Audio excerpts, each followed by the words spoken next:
Hi! My name is Lordel at ako ang inyong madiscarding broker. So plano mo bang bumili ng farm lot sa Alfonso, Cavite? Exciting, di ba? Pero bago ka mag-daydream ng taniman mong gulay at bahay bakasyonan, pag-usapan muna natin ang importanteng details like titling, taxes at iba pa. Step 1. Ang titling process. Siguraduhin na ang seller ay legit. Hingi ng certified true copy ng title mula sa Registry of Deeds at check mo rin kung walang nakasabit na utang or encumbrances sa lupa. Kapag okay na, next step, transfer of title. Kailangan bayaran ang capital gains tax at documentary stamp.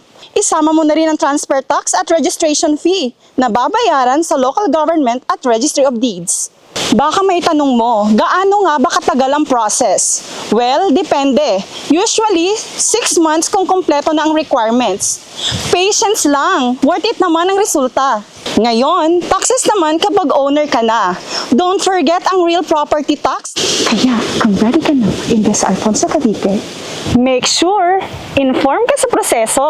Huwag kang mahiyang magtanong, lalo na kung first time mo. Tandaan, ang dream farm mo, isang step closer na sa'yo.